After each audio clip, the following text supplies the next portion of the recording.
How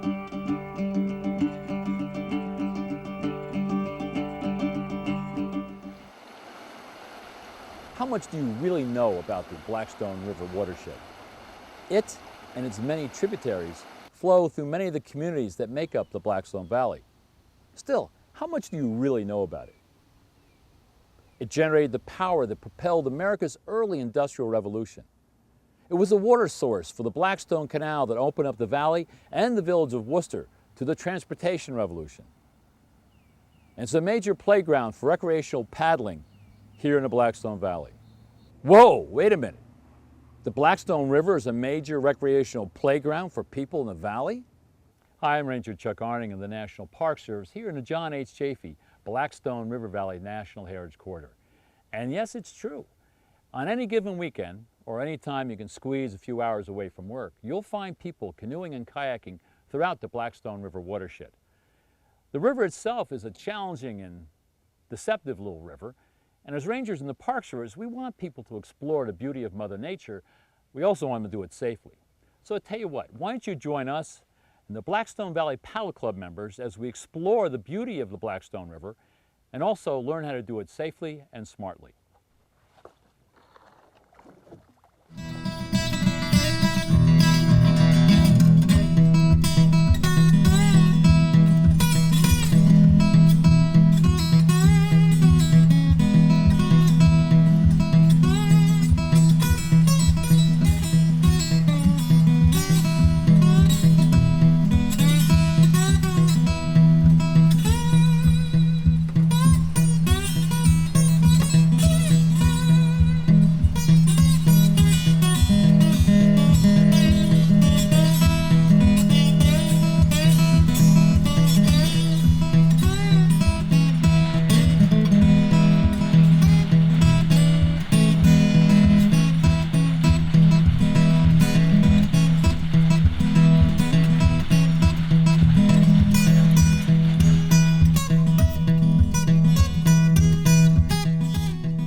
Captured the Paddle Club on camera twice on training nights during the 2004 summer paddle season. Once in July along the Quinsigamond River just above the Fisherville Dam in Grafton, and again in August on the Mill Pond in Hopedale. And as you can see, we had great turnouts both nights. It really must be fun. As I see them.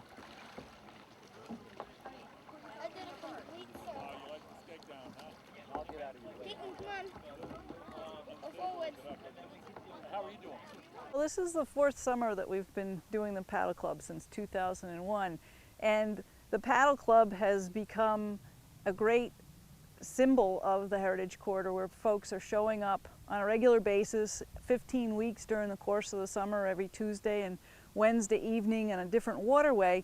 And I think we were even surprised at how many folks have been showing up, the interest in kayaking and canoeing. And why it's important is because it gives us a chance to have people experience the waterways in the Blackstone Valley in a recreational way. At the same time, it's important because we integrate an element of water quality monitoring in there so that people can learn a little bit about what's going on with the river and the challenges that we face. So by giving people an outlet, the word club is pretty open definition. Club is not a specific membership in this case, but anybody who wants to show up on Tuesday and Wednesday evenings. But club in the sense of camaraderie and people getting to know each other and getting to know the places around the valley is extremely important.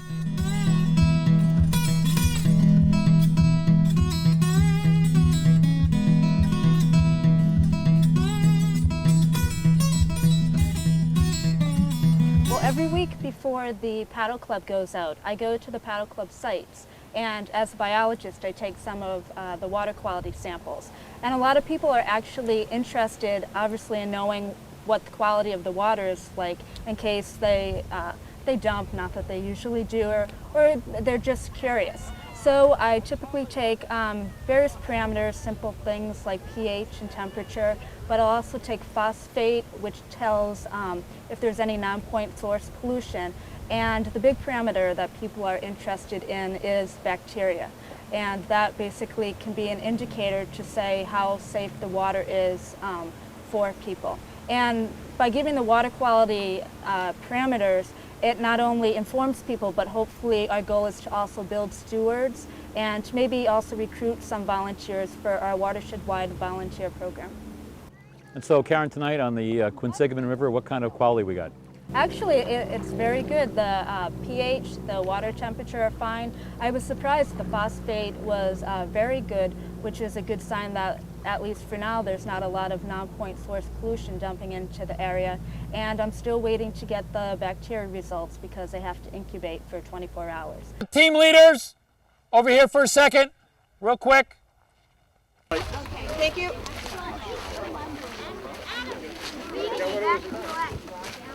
One of the things that team leaders have always impressed me by is how well you work with folks. It's always like you come from a customer service background. And that's going to be really important tonight with Joe and Frank, because we have a lot of folks. We have some young kids and everything, and it's one of those deals where tonight we want to be able to make everybody feel comfortable in the boat, feel like they have a good time, learn some basic stuff, so when they go away tonight, say, hey, you know, we need a real course.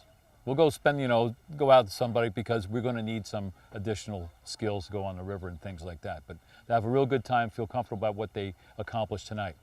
Mine's already untouched. Same route. Right out. I don't know if they said they will keep it open. Okay. Our safety talks each night are critically important. The Blackstone River and its tributaries are sneaky little rivers. Preparing everyone for the current river conditions is an absolute necessity. You must respect the power of the river.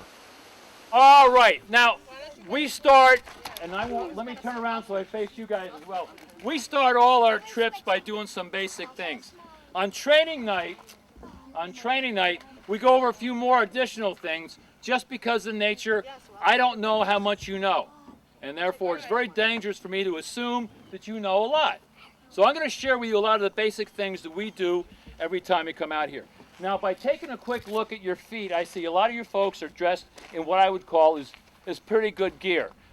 Beat-up sneakers, sandals, river shoes. Those are really good because the Blackstone River, like most rivers in New England and other places, you don't know what's below the surface. It could be industrial stuff, it could be nasty, yucky stuff, and so you don't want to step on it. So the best thing to do is make sure you guys wear your river shoes. So when Mom says throw away those smelly sneakers, don't let her. Because they're great for the river. They're great for the river. Here in New England, conditions change. Maine, Canada, the Rocky Mountains, wherever you want to go when you're going outdoors, you have to factor in weather, and therefore you have to prepare for it. So having a dry bag and putting your gear in there that will keep you warm, keep you hydrated, and also get you home because it's got your car keys is very, very valuable. Safety is really critical, and with this big a group, when you're on the river, I'm not going to be able to yell at John LaPointe and say, John, how are you? He's going to, one of these. But if I go like this, John, are you okay? And I point at him, and he does the same thing, pats his head and points back at me, I know he's okay. So in a rescue situation, if a situation I have to go and help somebody, I know John's okay, and I haven't said a word. No miscommunication. So kids, when I do like this, what am I saying? Are you okay? So you tell me by how. Yes, let's all do it. Listen, this is cool, yeah. Well, yes, that's how we do this. This is really important. Any river company, anybody you go with, any rafting thing, that's one of the key things they will ask you because it's almost universal. Now, if you see someone standing in a river or a pond like this, there's a danger up ahead. There's something going on. So you stop, you pull together, and you wait for further instructions. If you see someone either taking a life jacket or a throw bag or some kind of thing and waving his paddle up in the air, again, there's an emergency up ahead. Pay attention. They may need your help. They may not. One of the things about emergency situations that's really important to think about is you don't want to become a victim. How often do we see people just running pell-mell into a situation without figuring out what the danger was? And what happened, rather than get one person hung up in a tree, now we have two. So part of what I'm suggesting today, when you see someone like this, you know there's an emergency up there, but you don't know what. So wait for further instructions. If somebody says, help, I need your hand, then you know it's okay for you to go down. But don't assume, because someone calls you that there aren't other dangers there, okay? So that's one. You see that? Get your act together, pull together on a riverbank, wait for further instructions. If you see this, it's the same kind of thing. It's an emergency. I need your help. A little difference. This one, there's emergency, but get your act together. This is I need your help. The second symbol that's also important, okay. You see this? It's okay. Usually, they'll point the direction that they want you to put your boat. River left, river right. And so if they see your paddle like this, that means to proceed in that direction. Okay? Really simple signs that can help you out. They're very, very useful. A lot of times you'll hear whistles. 3 whistle blasts is a universal signal for an emergency. Again, it's the kind of thing where you don't want to be a victim, so you got to be heads up. One of the things that we talk a lot about here in the Blackstone Valley, because remember, the Blackstone Valley was the birthplace of the American Industrial Revolution. And that means the power of the water is pretty incredible. It falls over 450 feet from Worcester to Providence. Some of the smaller rivers like the Mumford and the Branch and the Clear also fall pretty significant heights as they make their way down in Narragansett Bay. And therefore, this little sneaky river, the Quinsigamond here, in high water can really be pretty treacherous. So you need to respect the power of the river. Okay, here's another thing. Can you say that? You need to respect the power of the river. But we all, adults, have to do the same thing. Water is incredibly powerful. The point is, when I'm in a paddling situation, I put the life jacket on and it's there until I'm ready to go home and the boat's on the car. That's a really good habit because you know what? Most of the deaths, most of the injuries that happen to paddlers, they're not wearing this. They're not wearing this. And it's so easy. It's just like putting on a shirt. And some people think we look rather dashing in these things, you might say, you know? So, remember, PFDs are very important. The final thing I want to talk a little bit about is hypothermia. Hypothermia, you can get it in 95-degree weather. It depends on how much you eat, how much the temperature drops, how wet you get, and how hard the wind is blowing. So there's a lot of things you can actually do to prevent yourself from getting hypothermia. Have a good meal before you go out. Make sure you hydrate yourself well. We all should have a water bottle with us that we take in all these kind of situations. There's no reason why we shouldn't have a water bottle to make sure that we're being hydrated. And you drink before you get thirsty. Okay? And open water. One of the things that can happen is we can dump our boats. We can just turn over. We get too enthusiastic. We go for that stroke, lean it too bit, and we go swimming. In flat water like this, our boat is our friend. Notice the colors of the kayaks.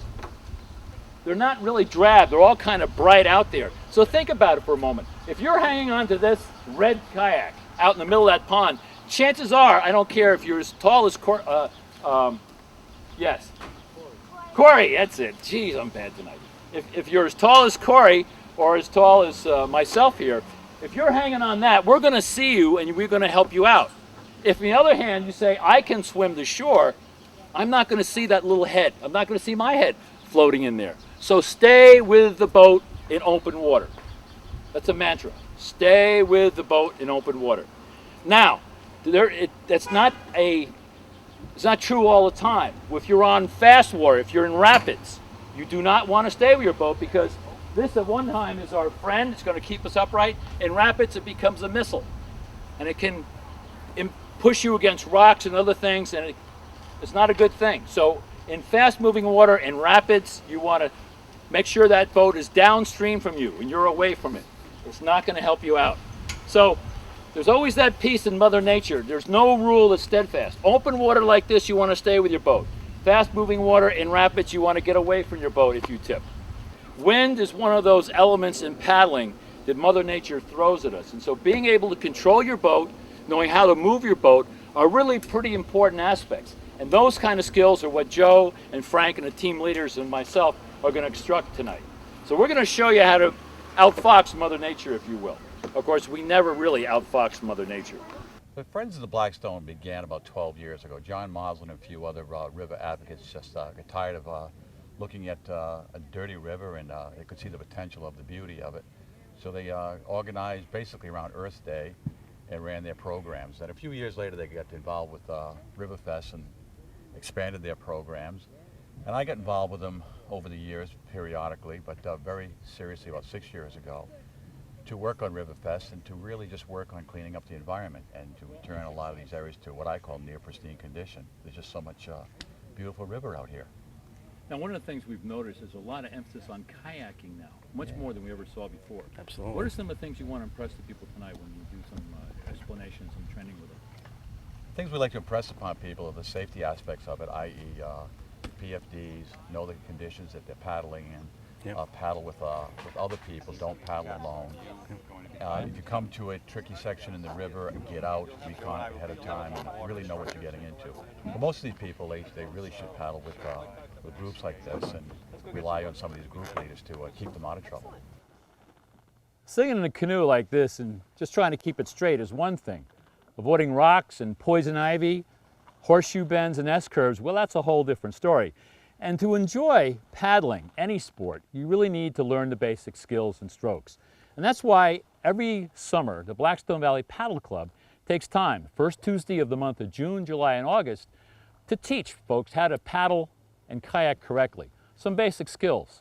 It's a lot of fun, and we found that folks are really excited about it. You know what? You're never too old to learn new skills.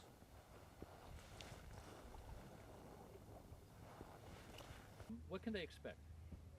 Basically getting in and out of the boat would you work on first. Then you get them out, and you get a little bit of wind today, so the boat's going to be blowing around a little bit, so you want to work on control, proper paddling techniques, boat control, being able to get it to go where you want it to go, and to look good while you're doing it.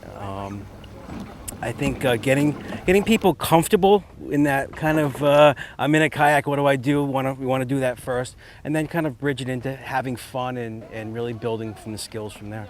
Because it really is about fun, isn't it? It is.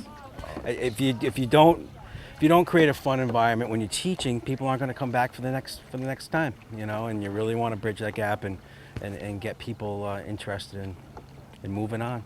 Well, we're both lovers of the sport. Absolutely. And we enjoy passing along to other people, and we feel that the more people we get to the river, the more people will come after that. So it's just a great way to introduce people to it. All the way forward, push your arms straight out, drop it in, pull it back, push the other one, rotate your body as doing that, drop it in. You don't want to be paddling like this, folks. You do want to be paddling like this. Long, straight arms, straighter arms. Push it right out. Good.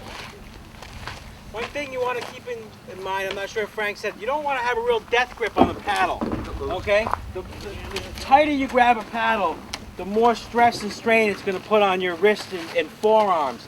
And after a little while of paddling, you're going to feel it transfer to your whole body.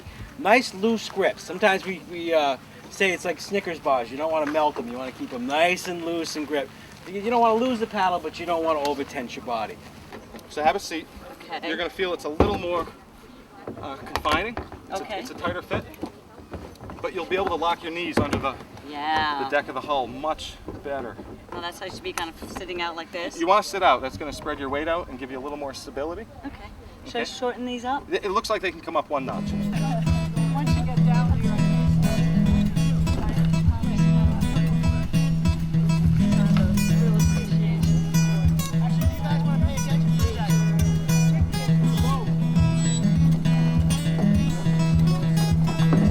Get the boat moving.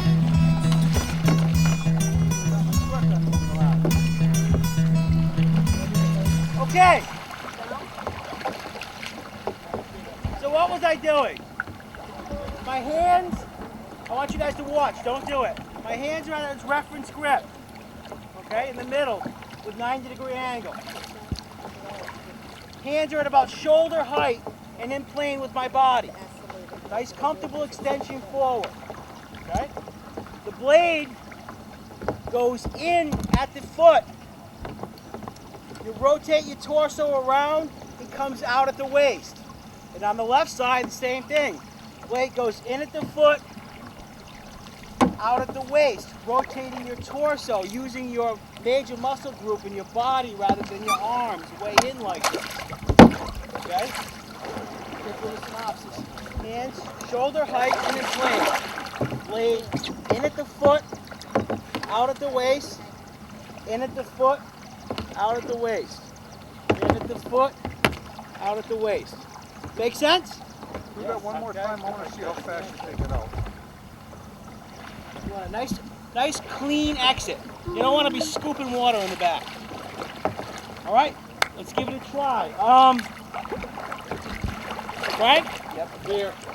Okay, let's why don't you guys all forward paddle towards me?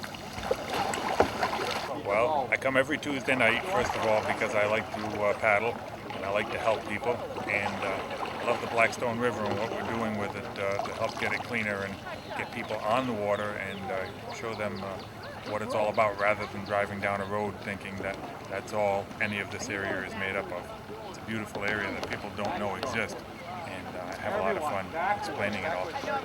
I learned 5 years ago. I learned on the Blackstone River. I live just down from Cumberland High School, so I used to put in Manville all the time and kind of play around on my own, and then I found out about this club shortly after, and I've been paddling with them ever since. Sweep stroke, okay? We're going to place the blade way up here, okay? Up around 1, if there's a big clock around the boat, it'll be up around 1 o'clock. We reach low and slow, way out, okay? Make a big arc and take it out at 5 o'clock. Okay? In order to do that, we need to rotate our torso. Pretty basic. In at 1, rotate torso, out at 5. On the left side, you go in at 11, rotate torso, and go out at 7. Took a long time to learn those clock faces. But basically, it's an exaggerated forward stroke on either side, rotating your torso. Now, if I tell you all to do it right now, you're all going to turn around and get sick. But move away from each other a little bit. I want you to do... Can I make a point? Absolutely. For people that are new, the way I was taught, it's very easy. Follow that paddle all the way with your eyes. With your eyes. Excellent. What that will do is force your body to turn, and what that is doing is helping your body to turn the boat. Whoa! Hey, show it to me. There you go. Good. You're using what we call edging too. Good. Keep going. Give it a try. You've done that before, eh? Yeah. I'm out here because I love teaching people how to safely be in the river and the ponds and the lakes and be safe. That's important to all the paddle club leaders. We all want everybody to be out there having fun and learning, but we want them to be safe and to be able to go out whenever they want to enjoy it with their families. And a big part of why I enjoy it so much is I love to teach people about how the water quality is getting better. At one time we didn't have any wildlife in the Blackstone River. It was a completely dead river. And now when we go out paddling, we see great blue heron, we see turtles, we see snakes, we see muskrats, we see otters, and even beavers right in the Blackstone River. And it's a message, a good message, to have people understand that what we're doing is working. And it is coming back to life, and it's a good sign. It's very positive. Yeah, I take a lot of pictures for the Paddle Club, and it goes on the website. People to look at themselves and document what's been going on during the trainings and during the paddles and just having fun. I try and get action shots and people's faces having fun or really concentrating, using high speed if they're going through a rapid, whatnot. Sometimes using a slow speed to blur the water and make a little statement. And just enjoying it. Oh, it's a great club. The rangers are wonderful, the leaders are wonderful, and the people here playing with us and learning. It's great to be out here. I take my son who's 11 with me and my family, and it's a nice place to go. I'm doing it extra slow. I wouldn't normally do it this slow.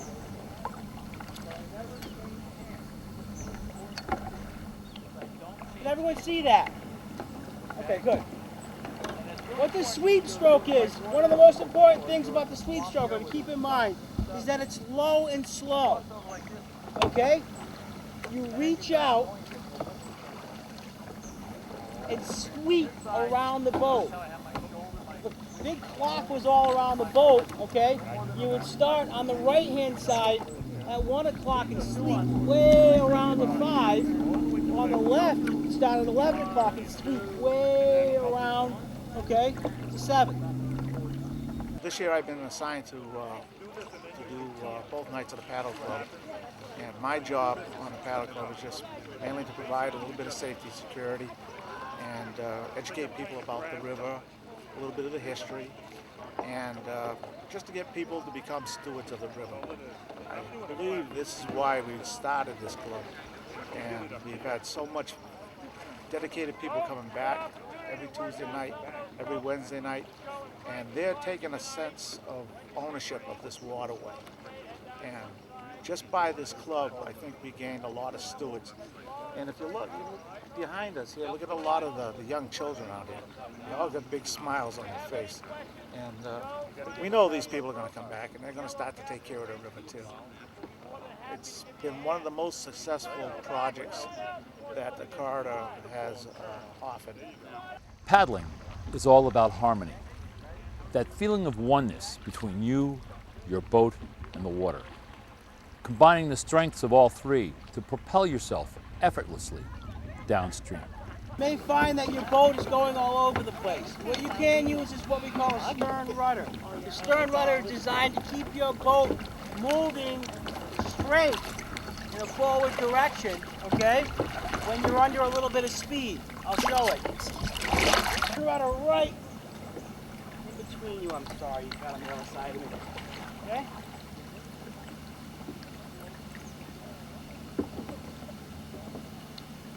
Always remember to smile. Gotta make sense of it. Does it look like me? Okay? Just pull. See my boat move that way, out to the side, and pull. So if there were a rock in front of me, I just missed it by 6 inches. I'll show you again on the right side. The boat's moving forward, downriver. I look out and I see a rock. I reach to the side, pull. Again.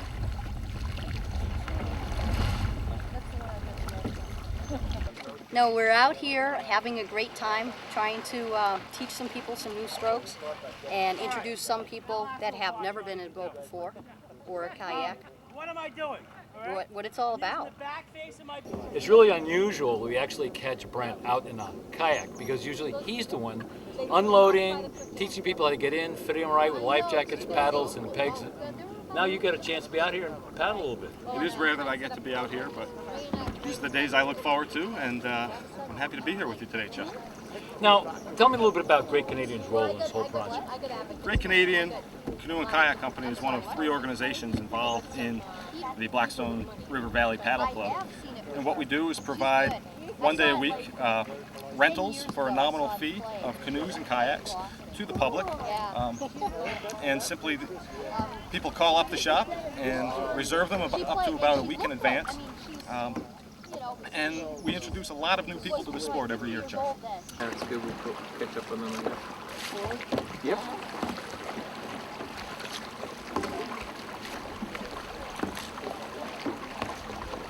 It's a lot of fun to be part of someone discovering this for the first time and just seeing the excitement in their eyes, and especially when they really kind of get it and learn the strokes and, you know, and they're hooked. It's a lot of fun.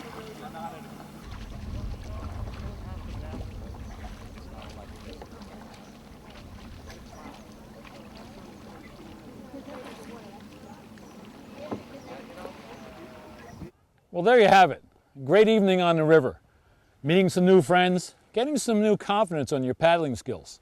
Well, this has been Ranger Chuck Arding with the National Park Service here in the John H. Chafee Blackstone River Valley National Heritage Corridor.